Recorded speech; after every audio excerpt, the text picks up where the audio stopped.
तो बड़ा टाइट हो के साइड देखो तो काटवा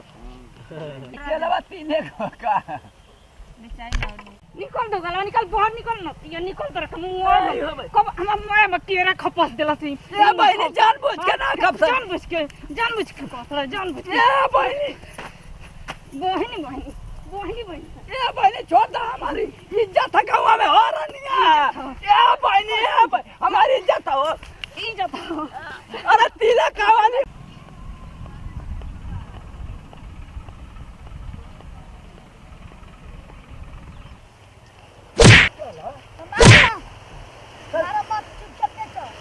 नहीं बेचा ना तो हमनी के नहीं बेचे के बा बेचा तो तहनी के माई बेटा हां तो बोल के बेचे दे बिछाओ चल बिछाओ अरे तो धादी घर है नहीं है नहीं कोने को से की है धइले बड़ा आवत आदमी देखे धर धर 3 दिन ससुर ठीक है ले जाके मेला में ससुर आए तिरपाल फाड़ दिया ले जाके सब चीनिए बादाम बेचत रह मारे को खत्म हो एक दिन घर बढ़िया रे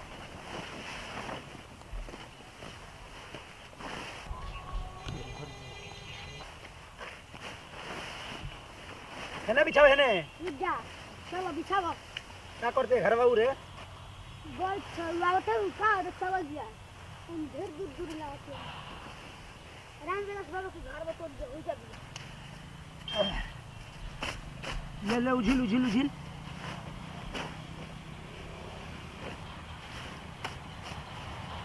ए मैं लपेट है लपेट हट पीछे हट ऐसे लपेट पहले हे धार है ने सरिया घंटा कराई ने कहूँ लगाओ ने सल पेट धर के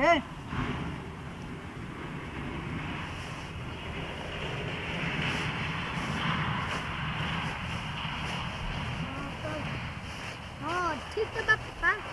अगला हां ठीक होटल को ना पता चले ये घर चाप के धर उझिल दे उझिल ससुर है आधा किलो 1 किलो बेचला से धर्म कर हम चल जी ना ओकरा कहीं जाते हैं साइकिल से मंडी में से लिया तो 2-3 पेटी तो कहते ना थोड़े लिया के बेच ससुरा हां यार क्या के पीसे के हिसाब से बेचे का पड़ी हां क्या हो हां हां कह दियो ओकरा के पीसे के हिसाब से बेची हां क्या किलो के हिसाब से ना बेची कह दिए हां क्या हो धा दे तोरा ना बुझाई आ देता ए ससुरा यू है एमे बका रे हां बिन लिया रे तनी के खाए खाती नहीं तो बेचा जी रह दो ना बिन हां ससुर खाए वाला सामान आए थी करबो जल्दी तो हम कहने की कैसे घबरा गेल खाए के लिए तो काहे खबो से तनी करे धर ना बेचा जी तो सही रही तू लिखन जाने बेचाई तो 100-150 आई यही धर आले धर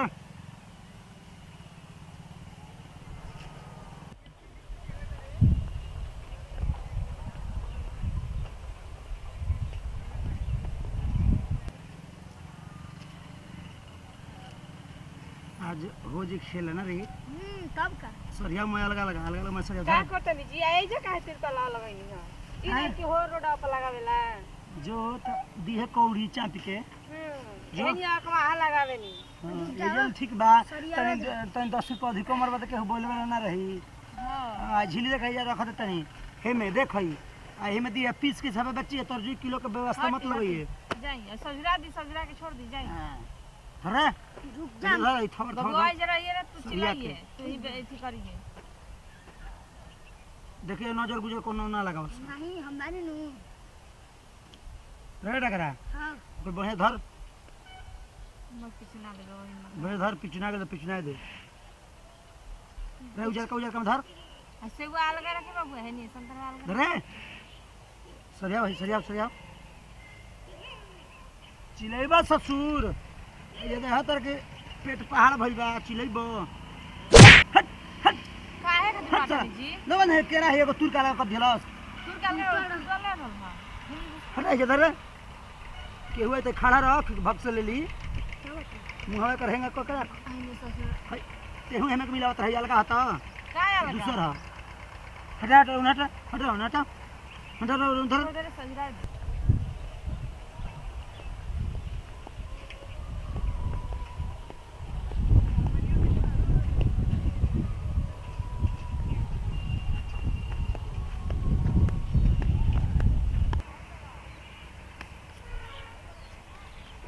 बीस में आधा किलो 20 के हिसाब बेचे का ससुर 20 में आधा किलो बोलते रहो अभी ये पीस के कौन हिसाब बेचे जी? हमारा अब पीस किलो बट खरा से बरना बेचे तो मेरा पीसे के हिसाब बेचे के माने बता दी। हैं 5 रुपए के एगो बेची है कुल ही कुल ही हां दूगो अंगूरों कैसे बेचे? 5 रुपया में सेव दूगो 5 रुपया में सेव दूगो। अनार बहुत महंगा बा जानले अनार तो दियाई 25 में दूगो 25 में एगो हाँ महंगा बा 25 रुपए में एगो दी है 25 अरे सरिया ले जा संतरा दियाई सरिया चाप के संतरा के 15 के एगो रही। हाँ ससुर दुकानी उजवा दे बाजारी में सस्ता बरे बबुआ ये जो महंगा ले लिया जी खेत दिया और कुल दुकान में जाते खेत दिया। ले रे हम जाते हैं घरे हैं रखे के दिया सब हला पीला मत करिए सब हैं छाया या बेदामा खेले ना जी ना हम ना खरीदियो का है बैठ के बचवाई की जाई कहां चल देनी? चलो नहीं बुझा तक कि मैं कम अकेले करी का ले कोईबो करी आ करबो करी बैठे ना 10 मिनट जाई, तो जाई। चमकौए साड़ी चाहिए जाई जाई और की अरे घुटना हां आके जल्दी खाली है नारे मत जाइए। दम जूते खेले ले आओ। खात रहो ना मफाई ना मिले बोले ले ला के आवत ऐसा जगह पे तो पापा दुकान लगावेला ना कि जग ग्राहको ना आवे ना। 5 में सेव एगो अरे 10 में अनार दूगो आ केरा केरा कितना के बमाई कहा जे तो पापा तो अरे केरा कहा 5 रुपया में एगो दिया जी हाँ। और अनार 20 रुपया में दूगो तू कुल्हाड़ी सब जाने रहे हम पहले अब दुकानी पे ना 15 रुपया में एगो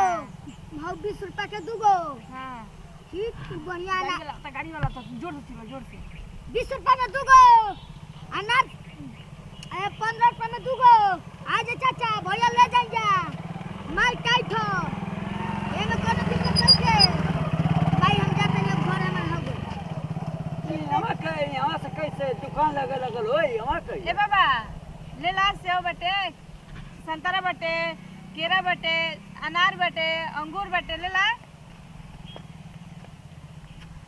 है का हम बाजारी से ना लोता लगा रहनी ओ जा बाबा ई जा हमर बहुत बिकाल आई हमर लकी जगह है का हो ए भाई का लठिया से काहे उठ करत बा हो लठिया से काहे उठ करत बा आई केलवा टूटले का ना उ लइका में बैठल रहल ना तो वे घींच देला से टूट गइला अभी बेचा गइला और बेचाइला है केलवा बड़ा टाइट हो टाइट है रखा बुढ़ा अरे उ का हाथ मत टवा है ले लाओ भैया क्यों ई जा ना जान था बाबा ई जाम जितना लिया नहीं मैं मसाज तक बिता जाला ले ला सेव बढ़िया बा कोनो दाग धब्बा कुछ नहीं है। अंगूर ले बा अंगूर बहुत मीठा बाटे चीनी फेल बा आई चीनी जमुनी है हैं आई जमुनी है अब बाबा जामुन ना आ ये मेवा हैं मेवा है जमुनिया में तो बियावे ना हो वो बिया वाला ना मेवा यही के मेवा कहल जाला करिका मेवा रखा तू पहले चीखत हवा लेत कम हवा चीखत हो ज्यादा आई कैसे दूर से जान लेबे का तन बोला ठीक है ना जन दूर से लेबे के आ तन बोला हम देता नहीं बतावा का लेबा सेव लेबा अंगूर लेबा अरे बाबा हाथवा से ई का है तू ऐसे से उठा जैसे उठा पहले चेक कर जा तब ना मना भी चाहिए मना भी चाहिए तू जा उठा जैसे भागा चेक कर जल तो मांगा हम देता नहीं ना एगो तो इहो के करे कहा हमरा के छोड़ के सरकार ने कैसे कर करवा से नहीं जा ए बाबा बैठ ऐसे से उठाता हो ए बुढ़ऊ तू हमार देखत तू खाइए के जे लेबा ना होता ना तू खाइए के कम कर। आई हो ए बाबा रखा जौन लेबे के तन बोला हम देता आई कैसे किलो रखा ना तू पूछा खाली मुंहवा से पूछा हम बता देते हैं रखा आई केरवा तीनों को रख ले तू बेचा गइल कितना केला लेके आए? 2 दर्जन ले लो नहीं आई कैसे आई देखा देखा ए जैसे उठा तो बहुत बाउल हो जाई उठा तो ए जैसे उठ के चल जा आई नरवा कैसे हो वो 15 रुपए के एगो बा सुंगा जन अरे बोला ना बोला हम देता नहीं आई अब तू बोला हम देता नहीं ई गिन के दिया ई आई सेवा अरे भगवान जी तो मुआ दिया बुढ़ा हमके लाता कि 10 रुपए में 2 गो से हुआ दा है नहीं मकत ना मौकी ऊ सड़ल गड़ल बा कोनो की मौकी। ए बाबा का तू परेशान बड़ा तू बोला ना का लेबा हम देता नहीं आई ऊ 15 रुपए में 2 गो आई केरवा केरवा 5 रुपए में 1 गो ये तो कब्बे से टाइट है तो तब का मुझे तो के घाम लगी तो कोनो केरा पकड़ ये कि टाइट लिया ये केरा हो बहुत मीठ बा चीनी फेल बा ओइसे ताई ये तीनों केरवे ले चलू हो ऊ के तना लो 2 दर्जन वाला बेचा गइल ह मैं 5 रुपए के 1 गो हम बेच देनी है बेचत हो तोर मर्दा ना बेचला का दे दी कब दे दी तीनों दे दी संतरा ले बा ए बुढ़ऊ न किया ले मत लगावा तू ही ना आवे एगो ग्राहक ठीक है और यो कुल ग्राहक ना ले बता हटाई जैसे भागा जा तबे से माथा चटले बड़ा पहली बार करिया जामुन देखनी लेवे के दे दी हैं आही ये भगवान जी ये बुढ़ऊ तू जा हमर ना बेचाई तू जा ता जा जा ले जा हटा जल्दी हटा दूसरा ग्राहक के जा छोटा बता लगा फल फूल बेचे के बा बुझात नहीं नोती तू नहीं तू हमरा के हमर ऊपर गिर बहनी अब गिरे का आयो हम का कहनी हो तो ये कौन तो हम कहनी हां अरे बाप ए बहनी बाबा से पूछता पूछता अंगूर पूछता आयो बाप ये का बहनी अरे तोरा अंगूर लेवे के नहीं खेता का हमरा के निकल दो गला निकल बाहर निकल न ये निकल तो रख मुंह कब हम मोया में केरा खपस देला सी ए बहनी जानबूझ के ना जानबूझ के कसला जानबूझ के ए बहनी बहनी ए बहनी छोड़ दो हमारी इज्जत है गाँव में हो रही है ए बहनी हमारी इज्जत हो ए बहनी हमारे घर में तिलक के हो आयो मैं ए बहनी तिलक के हो हमारे घर में आयो भाई आयो भाई आयो भाई काहे में केरा है 3 खपस आयो भाई आयो बहनी ओ बहनी कब से पूछता आयो से तो कब ना आवा तो गलौआ भागत हो तू तहर मोयतिया वो आ मुड़ियो ठोनो आवा निकल बहरिया आवा लुका तो निकल बहरिया आवा कब से कर दिया बा त अनार कर दिया बा हम 3 लोग केरा खपस दे मोटी लगाना निकल बहरिया तुम मोबतिया निकल तर मुआ तनी आओ रे आओ लुका गइले कि भाग गइले आओ रे माटी लगाना आओ आ तेरे खान से खिया जा संतरा खिलाओ तनी आ निकल बहरिया निकल आ चलियो आ कब से पूछे तन आवा मुझे सुता के तो निकल ना निकल का बहरिया आओ तहरा के हम जैसे जाय देतन जेबे यही जे बनाया आवा चलियो मट्टी लगन तू चलियो बतावा होई दादा हैं हाय हमर केतना महंगा में मरद लेके आई रहल कीन के आय मोय हमर है जियान को दिल नस करता बा हैं एकर बोढ़नी बोहार आ मट्टी लगनु कने कबे हम से पूछत न से कर रुपया के बा हो अंगूर हमर खा के मोटी लगा ना हमरा अधिया देलसी आय है 3 दिन को केरा बाप 2 दर्जन हम केरा बेच देनी इतना ग्राहक ले कि हे नस करता लेखा ना आइले तुअरा लेखा आ नतिया ई हमर मोय खपस के इथि कर दिला हैं आवा निकल मट्टी लगनु आवा चल आवा यही जमन तोहरे कुथी में बनी आवा चल तोहरे टाइम में बनी आवा अंगूर खाइबो सेव खाइबो आवा बताई रुपया किलो केतना बाटे आवा हम मोय अधिया दिहलस दादा है इतना महंगा केरा बेचत बाजारी में हैं चल आवा मट्टी लगनु तू नाही आवा यही जे तोहरा के काट के जे ना अगर गड़नी है सेवे संत अनार पूछता बाप देही में इथि नहीं खे जान नहीं खे अनार खाई अनार पूछता नतिया का भेल बर काहे खिस जाई क्या भइल जी देखत नहीं 3 दिन लोग केरा खपास के मार चल गइल ई कुछ रे तू अरे एगो मट्टी लगाना के कहां का मुझा सा बुढ़ी आई रहल अबे चल ना लगा ये भगवान तनी मां हम दे भारी फेंक दे रे बरे बेमार इथि करतनी आय हमर ले ना रे ही दादा नहीं ना कि इतना वो खियावला के नहीं कचत होई होनिया लुका न गइल खेतवा में खून ढकचतई खून ही दा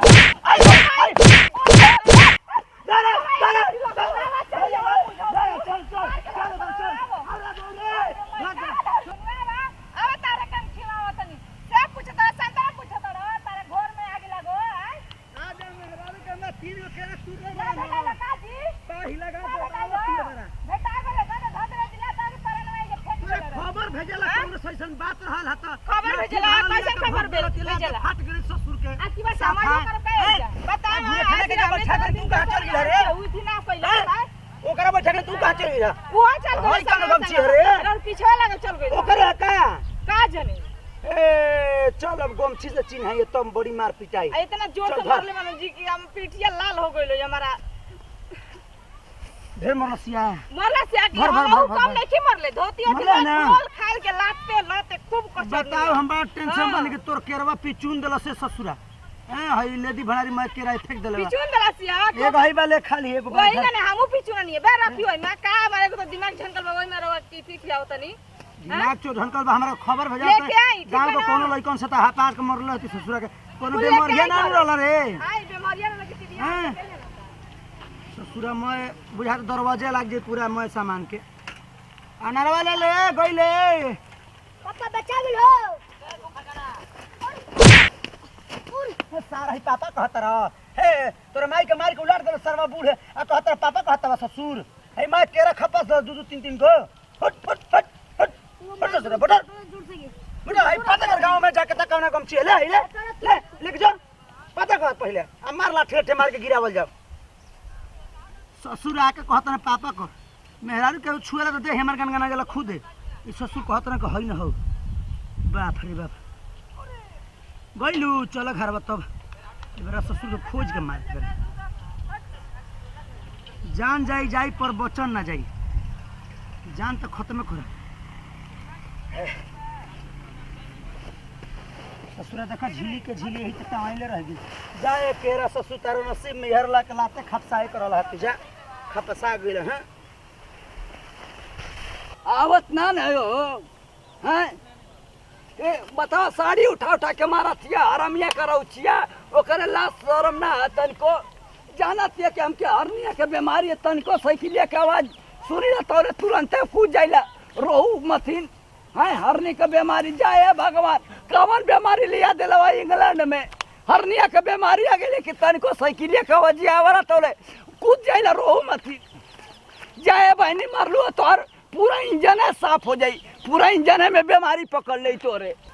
प्रणाम करते हैं कर चुको लगते हैं तमाम भोजपुरी श्रोता समाज के रोलक छोटका लड़का छोटका भाई खेसारी टू जैसे प्यार दोस्त बात छतर छः बने बन यही तरह पूरा नेहा म्यूजिकल और खेसारी टू डिजिटल पूरा टीम पर बने रखा भैया वीडियो बनाओ खास संदेश उद्देश्य मकसद बा भरपूर इंटरटेनमेंट कॉमेडी वीडियो बा खूब बढ़िया से देखी संदेश के माध्यम से इहे रोआ सबके हम बता सकतनी आ देखा सकतनी कि रोआ सब ये तरीका के जाई तो इतना मोलावे में इतना बतावे में इतना चिकन से ओकरा के देखे में ओकरा के निहारही में अगर दुकानदार के आ चाहे बेचे वाला के अगर मन उबिया दे तो ले भी कौन चीज तो वही तरीके का कुछ में बाकी देखते नहीं चीकू बाबा कबो अनार देखता तो कबो 3 गो केरा देखता तो कबो गाजर देखता तो कबो अंगूर देखता कबो संतरा देखता कबो सेब देखता 8-9 प्रकार का मैं फल रहा वो सब देखबे कहीं वीडियो के माध्यम से तो यही तरीका का रहा वही में कहा कि उनका हर्निया के बीमारी है हर्निया कैसे खतरनाक बीमारी है भैया कि आवेले तो जान लेके जाले आ ना तो एकदम जान दैए के जाले तो बच गया भाग संजोग ठीक रहा कि मनुष्य के देह में टक्कर खा गया तो बच गया तो कहे का मतलब है कि उनको कब कब स्थिति गड़बड़ा जले ऐसा गड़बड़ा जले कि जो साइकिल के आवाज सुनला हन कि ना भचाक से हर्निया के बीमारी ऊपर हो गई आ भचाक से गिर गए हन देही पर तब वही खातिर बड़ी बड़ी मार पीट तो हम तो कम करो वो सब जाई तो अपन बैग वोग वगैरह जौन भी पोलोथीन झोरा होके जौन भी लेके जाई आ खूब बढ़िया से कीनी बेसही आ खूब बढ़िया से लेके आई खूब प्रेम मीठा मीठा बात बोली आ दुकानदार लोग भी ऐसा ना चाहे कि के तरीके के व्यवहार करे चाहिए तर करे चाहिए मान ली पूछ लेवे चाहिए का भैले तारा चाहे का भैले बाबा पूछ लेवे चाहिए तब मारे चाहिए और कहे के मतलब कि औरत रही तो वो तरीका के भावना समझ के अपन चट चट चट चट बजा दिलिया और वह बेचारा का करे बूढ़ सर समय ढूक गया तो सब खूब प्यार दुलसी बात छतर छः बने खजा बाबूजी पर नेहा जी पर सब पे जितना टीम बा सब पे प्यार दुला बने जा नेहा म्यूजिकल सब्सक्राइब करी दूर दूर तक फैलाई ताकि सबके पता चले कि तरीका केहू ना करे चाहिए भैया और वीडियो में सबके बता दिल देखते बन के वो सब कोरोना के जो फाल्ट आयल बा हमने के यूपी बिहार चाहे ऑल इंडिया में तो वह सबके नेहा म्यूजिकल पर दू वीडियो पर बा ऑलरेडी तो वह सब देखी प्यार दुलार दी जा आज जितना दिल बन उतना हम बहुत खुश बन जा तो ये दी जा फिर सकले वीडियो मिल जाए जय जवन जय किसान भोजपुरी में देश कोना कोना पहुँचाएगा तन की भोजपुरी नमस्कार अरे उ जामुन ना ओही माई ये नती तू ना हितार देही में बोल नहीं खे हम पहली बार ऐठन करिया जामुन देखत ये बियावत ना ये हो इतना चाप चाप के मारत ये साड़ी उठा के बताओ हमार कौन देश साइकिल का आवाज सुनिला हर्निया के बीमारी हम